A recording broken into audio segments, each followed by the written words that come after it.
selesai. Selanjutnya, Ibu akan mengaksen kehadiran kalian terlebih dahulu. Hairani Dwi Saputri, hadir Ibu. Umidah Andaihat, hadir Ibu. Maaf, kalau ada yang mau Nabila Sasaila, Nabila Azaka, Ira Sasapi, Ria Bisa, hadir Ibu. Alhamdulillah, walaupun masih ada yang belum datang, tapi untuk sebagian besar sudah hadir semua ya di kelas hari ini. Apakah sudah siap memulai pembelajaran kita hari ini? Siap. Pada pertemuan kali ini kita akan membahas materi baru. Siapa yang tahu? Kita akan membahas mengenai materi apa? Statistik pemusatan data. Benar. Jadi hari ini kita akan membahas mengenai statistika, tepatnya pada sebuah pemusatan data yang akan meliputi median, modus, dan percayaan. Tapi sebelum itu, mari kita ingat kembali materi sebelumnya mengenai pengumpulan dan penyajian data. Di mana pengumpulan data itu meliputi data kelompok dan data tunggal. Siapa yang masih ingat apa itu data tunggal? Boleh ya? Data tunggal itu yaitu data yang disebutkan satu, biasanya juga data yang sedikit. Benar sekali. Jadi data tunggal itu merupakan data yang disebutkan secara satu persatu. Dan datanya itu biasanya lebih sedikit atau bisa disebut data yang belum diolah. Kemudian ada yang masih ingat apa itu data kelompok? Boleh ya? Data yang sudah disajikan dalam kelompok dan biasanya itu punya interval. Benar sekali. Datanya biasanya tidak ada secara kelompok dan datanya itu lebih banyak dibandingkan data tunggal. Selanjutnya itu mengenai penyajian data. Sebelumnya kita juga sudah membahas mengenai penyajian data, di mana ada tiga macam jenis dalam penyajian data secara diagram. Ada yang ingat diagram apa saja? Ya, adalah diagram belakang, garis, dan lingkaran. Benar sekali, yaitu diagram belakang, garis, dan diagram lingkaran. Jadi kita lanjutkan materi yang akan kita bahas kali ini, yaitu mengenai pemusatan data, meliputi median, median, dan modus. Di mana median adalah nilai rata-rata dari suatu data, median merupakan nilai tengah data yang dilanjutkan, dan modus merupakan nilai paling muncul. Nah, sebelum itu ada yang tahu cara menentukan nilai rata-rata? Oke, adalah boleh jumlah data dibagi. Benar sekali, yaitu jumlah data dibagi dengan banyaknya data. Selanjutnya ada tahu cara menentukan median? Saya lihat ya, dengan mengurutkan data terlebih dahulu lalu menentukan mediannya. Benar sekali ya, jadi dengan mengurutkan data terlebih dahulu dari nilai terkecil hingga nilai terbesar, lalu kita bagi dengan 2. Jika data tersebut adalah data kecil, namun jika data tersebut adalah data genap, dari 2 nilai data tengah itu kita tambahkan dulu kita bagi menjadi 2. Kemudian ada yang tahu cara menentukan nilai modus?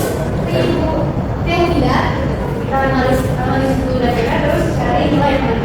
Dan sekali jadi kita akan analisis data yang dibuka lalu kita cari nilai yang mana yang muncul. Nah, di mana pada materi ini mengenai pemusatan data, diharap kalian dapat menentukan ukuran pemusatan data yaitu modus, median, dan rata-rata serta dapat menyelesaikan masalah sehari-hari yang berkaitan dengan ukuran pemusatan.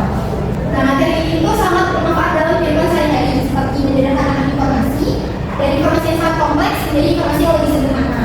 Contohnya, sekolah melaporkan nilai rata-rata siswa untuk nilai prestasi secara keseluruhan. Itu untuk contoh dari PA atau rata. Nah, jadi di sini kau akan memberikan contoh. Nah, pada contoh pertama ini merupakan data tunggal, yaitu data jumlah buku yang dimiliki oleh 5 siswa. Di mana data tersebut adalah 8, 9, 9, 11, dan 13. Dan kita akan menentukan median, median, serta modusnya. Pertama kita tentukan median terlebih dahulu atau rata-ratanya. Nah, seperti yang kita ketahui tadi, cara menentukan median itu kan kita ketahui dulu jumlah datanya, lalu kita akan bagikan dengan banyaknya data. Berapa jumlah datanya? 50 Bu. Berapa banyak datanya? 5. Jadi mediannya ada berapa? 10. Benar sekali. Selanjutnya kita akan mencari nilai median. Nah, nilai median itu didapat dengan mencari nilai tengah. Nah, jika dilihat dari data tunggal berikut ini, kita langsung mengetahui kan apa itu nilai tengahnya. Berapa nilai tengahnya? 9. Selanjutnya kita cari modusnya. Nah, modus itu adalah nilai yang paling banyak muncul dari data. Di data berikut ini, nilai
bagian bawah yang 12. Jadi dengan demikian fokus dari grafik tersebut adalah pada bulan Juli sampai 9.651.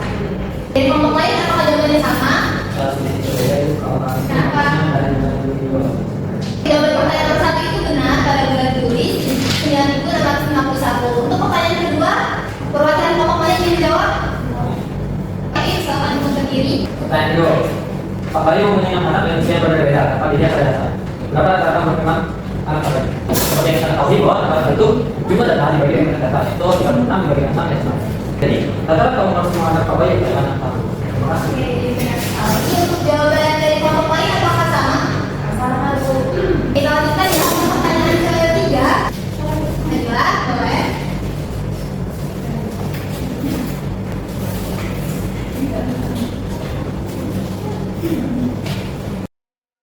Oke, jadi soal ini kan kita bisa median. Nah, median itu kan caranya kita urutin dulu, terus kita bagi dua. Nah, data ini sudah diurutin, kemudian, nah ini kan datanya ada 11. Kemudian data kedua berarti dibagi 5, terus ketika juga kita di mediannya itu, mediannya kita ubah. Dari kelompok lain? Sama itu. Oke, terima kasih sudah dilakukan dulu. Selanjutnya untuk pertanyaan keempat. Oke, baru tidak langsung diceritain.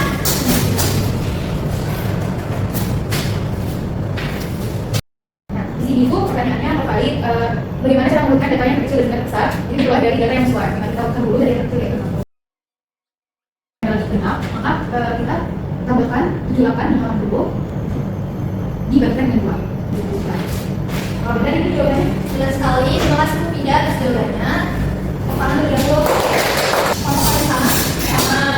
Oke, jadi itulah tadi cara menentukan nilai median, modus, dan mean dari soal-soal yang telah kalian kerjakan. Apakah semua sudah dapat memahami materi tersebut? Sudah, Ibu. Sudah. Setelah menyelesaikan LKPD, silakan kembali ke posisi semula. Baiklah, setelah kalian mengerjakan LKPD berikut, kalian sudah dapat memahami dan sudah dapat menentukan nilai dari ukuran pemusatan data yaitu mean, median, dan modus. Siapa yang akan menentukan materi kita pada hari ini? Boleh, Akin? Jadi kesimpulan dari materi ini itu pertama ya, itu kan adalah data. Jadi mana cara menentukan itu adalah menentukan datanya, lalu dibagi dengan datanya.